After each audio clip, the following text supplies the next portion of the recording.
natural causes, but come on, man. We will know what's going on. We will know what's going on. Yeah? So I'll put a hit out on him. It is what it is, man. Yo guys, welcome back to my channel. If you've not done already, subscribe to Off the Canvas Boxing, like the video, and do all that good stuff, okay? If you want to recommend any videos that I react to, put it in the comment section below. Or if you want to message me on social media and recommend me that way, my social media links are in the description box below.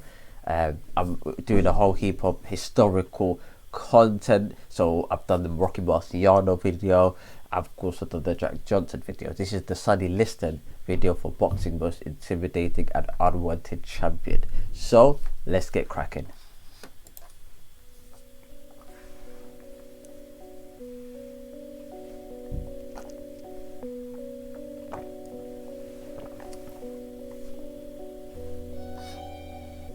In a time where boxing was rife with corruption and was ruled by organized crime, no fighter more perfectly represented the sweet science's dark age better than the fearsome Sonny Liston. His soulless glare that lacked emotion and his scowl that could crush a man's will to win. The one they called the Night Train brought an air of menace everywhere he went. And although his name is synonymous with fear, no fighter was more misunderstood and mistreated. Rainy Day Boxing brings you Sonny Liston, a boxing legend. Let's go. Sonny Liston, I think, was possibly the greatest intimidator of all time. I've seen him stare guys down where they were so scared climbing up the ring steps they could barely get in the ring. Looking at people as though he hated everyone. Looking at writers as though he hated all writers. Sonny Liston, I watched him here in the gym a few months ago, and he can hit a guy in the elbows and just about break his arm. Liston would serve time for armed robbery and later for beating up a cop. He'd been arrested more than 100 times. His manager was tied to organized crime. And one thing more, Liston could fight like hell. Born Charles L. Liston in Arkansas, USA, on an unknown date, Sonny's beginnings were as humble as can be. He was the 24th of 25 children. Growing up on a cotton plantation, his father used him as a substitute for a mule. And when he wasn't being worked by his father, he was being whipped by his father, and he had the scars to prove it. Sonny came up under probably the poorest kind of financial conditions that you could imagine. Developed his tremendous physique working in the cotton fields as barely a teenager. Liston said, "We grew up with few clothes, no shoes, little to eat. My father worked me hard and whooped me hard." I realized what this guy's life was like, beaten every day by his father and had welts on his back the rest of his life. And the mule dies. And the father, who used to beat the crap out of him anyway, constantly, says, "You're the mule." And he's the mule trotting the furrows in the field. You know, he said, "Dad, I'm not taking this crap anymore." At the young age of 13, Sonny mustered up the courage to leave his abusive father. All alone, he hitchhiked to St. Louis to reunite with his mother. But Sonny not having the ability to... How long is that distance? Let me check. Hold on, guys. Let me check on the other screen. Arkansas to... where did he go to? He went to... read or write to reunite with his mother. St. Louis. No, St. Louis? Hold on, let's go back a bit. At the young age of 13, Sonny mustered up the courage to leave his abusive father. Okay. All alone, he hitchhiked to St. Louis to reunite with his mother. St. Louis. Okay. Let me just look it up on this side. Arkansas to St. Louis. See how long the distance is. Hitchhike. That's a good. Arkansas to St. Louis on a car. It's around 5 hours. Bloody hell. 360 miles. Bloody hell. Raw. That is a mad journey. That is a mad journey. What? 360 miles. It's about 5 hours in the car. That's mad. But Sonny, not having the ability to read or write, had almost nothing going for him at his new schools.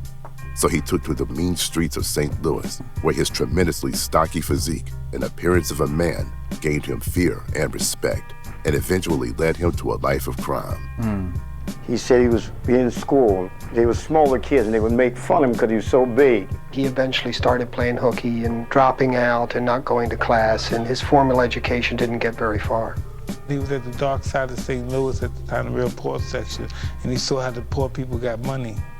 He winds up getting into trouble. He's a big guy, and his size is intimidating. And I think what he discovers when he's a teenager is that his size can be intimidating, and he can maybe use that to his advantage.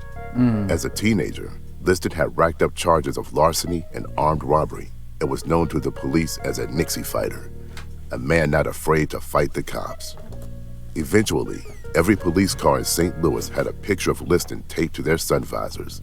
The man had a target on his back. Yo, that's bad. A serious prison record, armed robbery, assaults on police officers. Sonny Liston was the most threatening guy around. In 1956, in a brawl with a police officer, the cop wound up with a broken knee, and Sonny managed to run off with the cop's gun and a cap. Then, after his release, he wound up in another fight with a policeman, wound up putting him upside down in a trash barrel. After he busted the cop's leg in St. Louis, he was a branded man. The word had gone out, harass this guy, put the screws to him wherever you get the chance. Sonny Liston, after some minor infractions, went to the big time. He went to rob a gas station, he went to rob a restaurant. After Sonny was tried, he got 5 years in jail. That was the sentence for armed robbery at the time. And he went to the penitentiary in Jefferson, which was a really tough place. Time magazine called it the bloodiest 47 acres in America. Gangs ruled it. There were fights all the time. Guards were afraid to patrol some of the D blocks. But his sentence soon turned into a blessing in disguise, as he was able to thrive in the prison boxing program. Even in the United States' most infamous prison at the time, Liston was the most feared man on the block. They couldn't get anybody to fight him by himself. They had to put 2 or 3 in the ring with him to get him any kind of exercise. So I knew he had to be a very strong, powerful man. This guy was a headbreaker. That's how he went to prison. And in prison, he was a headbreaker. He was feared. After defeating every man who dared to challenge him, his reputation found its way to some of the mafia's head honchos, who served as the underworld commissioners of boxing. His potential in the boxing world and mob I covered this a bit on my Mafia or Gangsters in Boxing video. I've done 2 parts. Yo, if you haven't, I might put it in the description box below on this video. connections helped get him an early parole, and also on the outside, landed Sonny a job as a mafia leg breaker. Frankie Carbone, a former professional killer for Murder Incorporated, now ruled the boxing game from the shadows and was now the undercover manager of Sonny Liston.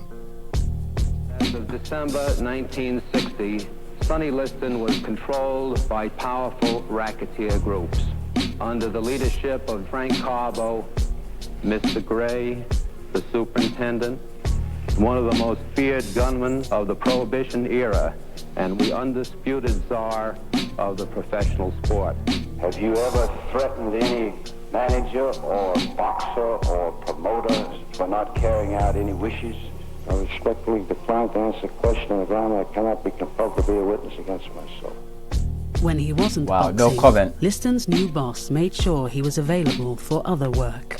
Laborers got out of line. Sonny was the guy that roughed them up. He would collect money for loan sharks and numbers writers. And they involved him to enforce their strikes, their collection of debts, and any other little job that needed to be done. And they knew. So, if you didn't pay off your debt, you get a Sonny Liston knock on the door. Yo, and you open the front door, you look up, you say, "Rah, blood. Alright, just give me 1 minute. Let me just get the money. Alright, cool. Yeah, if Sonny Liston knocked on my door and I owed him a lot of money, yo, best believe that money will be found like that.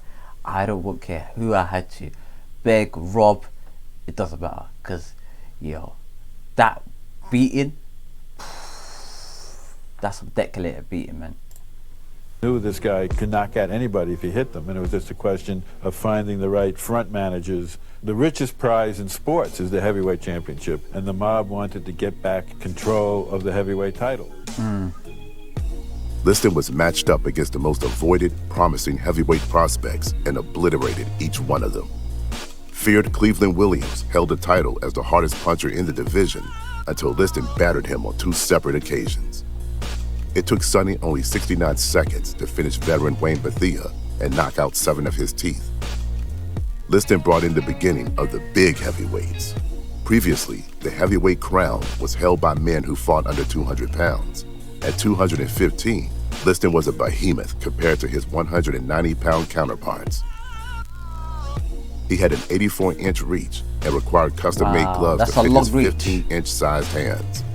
Thought to have the hardest jab in boxing history, Sonny fought with an innate aggression and lack of pity towards his opponents.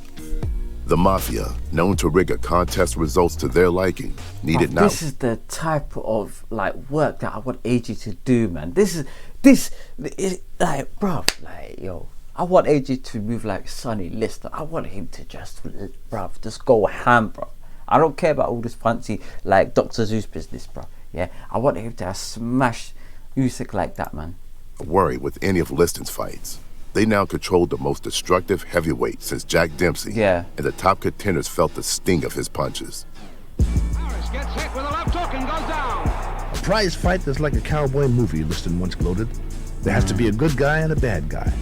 People pay their money to see me lose. Only in my cowboy movie, the bad guy always wins. Pacquiao, good guy, Mayweather, bad guy. Sonny was one of these classic punchers with either hand like Lewis or later like Tyson. He had enormous punching power and he knocked almost everybody out quickly. Liston switches his attack from the body to the head in a smashing left hook, puts Williams down. Tremendous left jab and a great hook. Sonny really became a force in boxing. And this guy could really hit. He knocked the stuffing out of the headgear. When he hit you, it came apart. Johnson catapults to the canvas. Nobody ever hit me like that guy.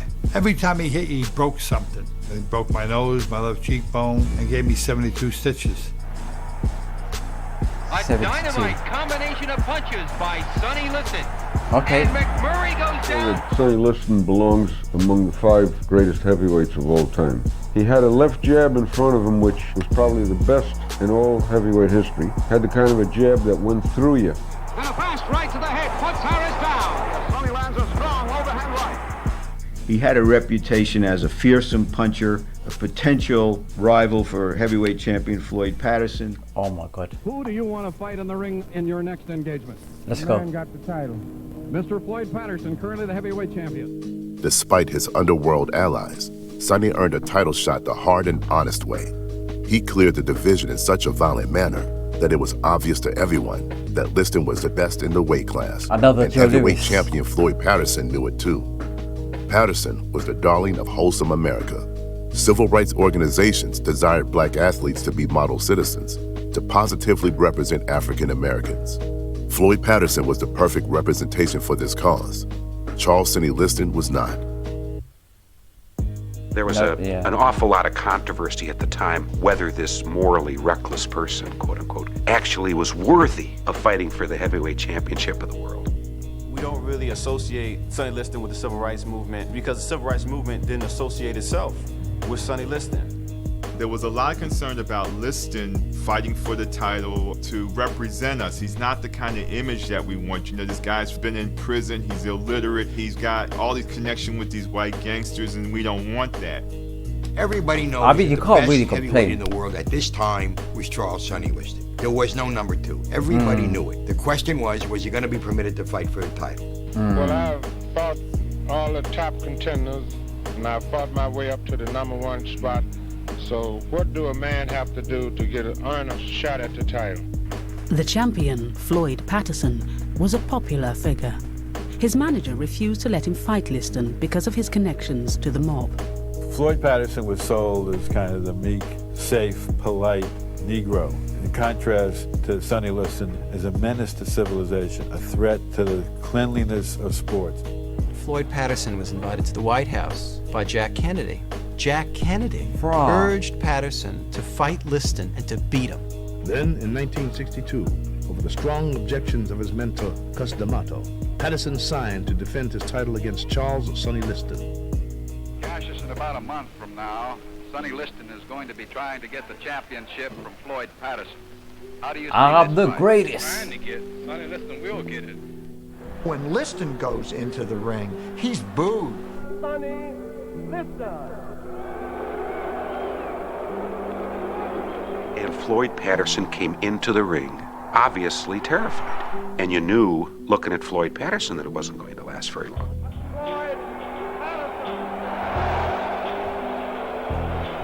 Sonny Liston moves out to face the big chance of his 28 years of a turbulent life. Okay, good job. Alright, 1-2 hook. Let's go. Left hook, left hook. Right hand, left hook. Let's go. Left hook, right hook. Right hook to the body. Alright, we're getting to work. We're getting to work. We're getting to work. Let's go. Left hook. Sonny Liston destroyed Floyd Patterson. Listen, that 2 left minutes hook and is 6 bad. seconds of the first round. It was a slaughter. And Sonny Liston wins the heavyweight championship of the world. The stadium was eerily quiet, almost funereal. In the oversimplified world of boxing, evil has just defeated good. The public would let bygones be bygones, that I would be a good champ. Maybe a better champ than he was, either just as good a champ as he was. Okay. Against all odds, Sonny achieved what he set out to do. And all he wanted now was a second chance to live a respectable life and not be seen as a criminal. But nothing changed. The morning after the fight, Sonny flies back to Philadelphia. He believes he has wiped the slate clean, preparing a speech where he's promising to be a good champion, and he just assumes that the mayor is going to be there and there's going to be a big parade. He at least thought he would come home to a hero's welcome. And the plane landed in Philadelphia, and he was hoping to see hundreds or maybe even thousands of people on the tarmac. You know, welcome home, champ. The usual thing that you see happening with championship fighters coming home. And there was nobody. You know, this guy who was waiting for his great moment in life saw that nothing had happened. No one had come to grief. That is deep. And his shoulders just slumped. The feeling of hope, of acceptance into the greater world, vanished in an instant. A lot of people feel that that really crushed him emotionally, and that he never really recovered from that disappointment, or really the realization that it didn't make any difference what Sonny Liston did. The rest of his life, he was always going to be branded as a bad guy. Sonny's desires to be a good person was crushed along with his dream to be accepted by the public. To the world, he was just an uneducated Southern Negro, and that intimidated them. The press labeled him as a jungle beast and latter-day caveman. It was then that Liston embraced the role of a villain. Sonny was uncomfortable dealing with the press, so he'd usually answer a question with one word or an angry stare. The Sonny Liston stare it became known as. Who asked the question? Are you over there? If he didn't like a question, he would just sit there and look at you, or he would tell you it's a stupid question That's a and not scary answer look, it. though. He was also very intimidating. He was suspicious of everyone. He didn't like reporters. Who do you expect your next real fight to be with? Haven't I been having real ones? After watching you spar today, it seems that you plan a vastly increased use of your right hand. Is this true? I'm planning on using both of them. Both of them? Right. Newspapers painted him as a bad fella, but for people that are around him and people he knew and liked, he was a good fella. He'd do anything for you. The problem was his name began to appear on the front pages of the newspaper more than in the sports sections of the newspaper. The Denver police harassed Sonny Liston, and I thought treated him very bad. If he would step one foot onto the golf course where he ran, I was with him. They were there to give him a ticket on it. Went in one of these drive-through hamburger joints and came out the entrance instead of the exit. Suddenly there's 2 police cars there. Even after he became champion, the police, they went right on harassing him. Petty things, picking him up for standing on a street corner talking to someone. For Sonny, the last straw is when they picked him up in the park for driving too slowly. Liston, who was now the champion, if anything, was more disliked now. And I think Patterson, who was deeply beloved, if anything, was now held as a last beacon of hope. A year after winning the title, Patterson mistakenly asked Liston for a rematch. Sonny obliged him. Liston was at the height of his powers, and his aura of invincibility was more imposing than ever. Sonny, what about Floyd Patterson? Is he going to be your next opponent? And if he is, what are you going to do to him? He'll be my next opponent. What I'm going to do to him in the next fight, what happened in the first one? He's getting through underneath and he's got him going again. Less than a minute gone, and there's the first count. Those heavy lefts going. Can't hack it, right, man. Following up, and this is what's doing the damage. He's tried to fight back Patterson, but the other man has got by far the heavier punch. And he's over again the second time. Wow. Wow. Oh, The fight lasted 2 minutes and 10 seconds, reconfirming Liston as the heavyweight champion of the world. Despite the win, Liston was again denied the public acceptance he so badly wanted. The public is not with me now, but they have to swing along until somebody else come along to beat me. Wow. But there to interrupt the sad, celebrations was the future of boxing. The loud and promising youngster, Cassius Clay, stormed into the ring and proclaimed that he was the man to beat Liston. And over the coming months, Clay would take pestering to an entirely new level.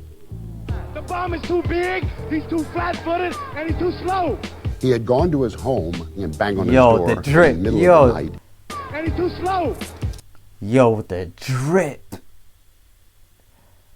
I ain't mad at that, blood. Look at the drip.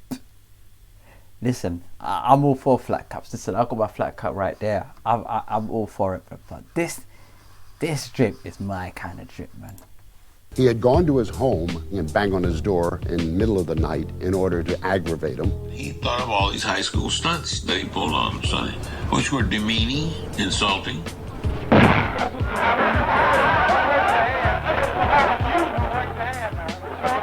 And he starts screaming, "Chomp, chomp, I'm gonna get you." And he's screaming for everybody to hear. Liston finally looks up in that baleful stare of his, pulls out a gun and bang, bang, bang, bang. And Clay runs out as fast as he ever could. It was blanks, and Liston roared for an hour. Don't you have any respect for him at all, as a fighter? As a fighter? Yo, hold on, they backed out the strap. Fast a gun and bang, bang, bang, bang. And They Clay backed runs out the strap. as fast No as he ever way. could. It was blanks, and Liston roared for an hour. Don't you have any respect for him at all, as a fighter? As a fighter? I think he should be locked up for impersonating a fighter. Liston said, "Why not?" He said, "I'm going to kill him. It's going to take me a round and a half." Sonny Liston took the fight because he thought he could destroy Cassius Clay. Well, do you think it'll end in 2? Well, you can bet your life it ain't going 4. From the outset, it's obvious that Liston is underestimated Clay's ability. All over, body, head, and right hand. The best punch of the fight so far. Then he started to take Sonny apart. Pop, pop, pop, pop. Here was a finely tuned, magnificent young athlete in front of him. Sonny suddenly realized, wow, this is something I've never been up against in the ring. Sonny, flat-footed stance most of the time. Easy He can't hack it. He can't hack it. Another jarring right hand that time, folks. Another one. Sonny wobbled.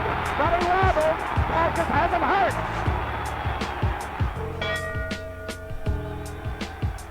When Liston dropped his butt down on the stool at the end of the 6th round, he said, "That's it." They might be stopping it. That might be all. No ladies mas. and gentlemen. Something has happened in Liston's corner. They're not going on. And Clay has won. Sonny, a man who took great pride in being the baddest man in the world, no longer was. And there, at his lowest moment, was the press, as merciless as ever, descended upon Liston while he was down. Reporters came at him hard like a group of vultures. The press was saying Sonny was a dog, Sonny was a quitter. It only added to his bad reputation, not as an individual, but as a fighter.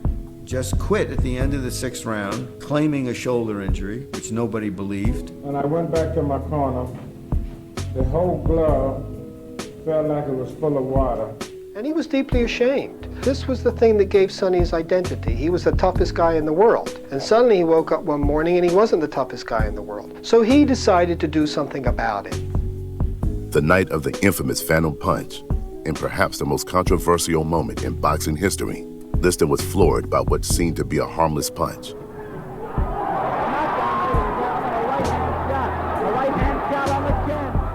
Throughout his career, Sonny had been able to walk through some of the hardest punchers' best shots, but now had been sent to the canvas from a shot where the connection could only be seen in slow motion. From his obvious unwillingness to rise to his feet and his mob connections, rumors of a fix or a dive spread like wildfire. This would be Liston's last fight with a championship on the line. Any chance that Sonny had for another shot at the title was lost in 1969 after he was knocked out by a former sparring partner, Leotis Martin. There, the right by Martin. Oh! Liston is knocked down with the right and then the left, and he is knocked out. This fight will be over, and with it, Charles Sonny Liston's career. It could have been a The cold fix fact as well. is it will be harder than ever, Sonny, to go all the way up the trail after this defeat. Yes, it would. But I have to tank it over here. Sonny had one last bout against Chuck Wepner, where he made only $13,000, $10,000 to repay a loan, and the remaining amount paid to his cornermen. By this time, Sonny had relocated to Vegas, a mob-run town that wouldn't look down upon him. Almost none of his career earnings left. Liston found his way back to his old life as mafia debt collector. He was also seen associating with more and more criminal figures, who Sonny would eventually fall out of favor with. There were all kinds of allegations as to what Sonny was doing. There were those that say he was pushing heroin, doing the same kind of things, associating with the same kind of people he always had. For a lot of people didn't want to have anything to do with Sonny at that point. They was scared about how far off the edge he was going. Friends of his were told Sonny's hanging out with the wrong folks. There's a drug deal going down and Sonny's involved in it. He was an accident waiting to happen. Sonny Liston was found dead today in his home in Las Vegas, Nevada. On January 5th, 1971, after leaving her husband alone in the house over the Christmas holidays, Geraldine Liston returned to find Sonny slumped over, heavily bloated, and in an advanced state of decomposition. With heroin in his system, it was ruled that Sonny died of natural causes, but Liston's fear of needles questioned that ruling. Hey, goddamn bloody natural causes, but come on, man. We will know what's going on. We will know what's going on. Yeah? Someone put a hit out on him. It is what it is, man. Like, a guy, nah. Someone put a hit out on him, definitely. And left theories of foul play. So many people wanted Sonny dead. The only question is who got to him first. He had gotten involved, muscling in on somebody's loan sharking business, and that he was murdered over this dispute. Most people in Las Vegas think he was given what they call a hot shot by some element of the mob. But was it self-inflicted or was it administered by someone else? Some people saying that he was getting too big for his britches. He was trying to muscle in on some of the underground characters he was working for, and they decided that this was the way to dispose of Sonny. As forceful a presence as Liston was inside the ring, he remained a mystery outside of it, even in death. The exact date of his birth is unknown, and fittingly, we're unsure the day he died. The mysteries and conspiracies that surround his death will never be solved now, but a natural death just seems an unlikely ending to the Liston story. True. He was like the phantom punch, right? The mysterious death. Come on, man. The ties to the mob. Come on, we all know what's happening here. Tragic figure who lived a tragic life, but his story wasn't without triumph. His beginnings were as low and muddy as can be, yet he rose to the peak of society and soared like a shooting star. All he desired to do was live a normal, peaceful life, but he was unfortunately never able to do so. Sadly, being misunderstood by the world is what pushed Liston into a life he didn't want to live. For such a powerful man, he had very little power over his own life. Throughout his career, he was given identities that he desperately tried to shake off.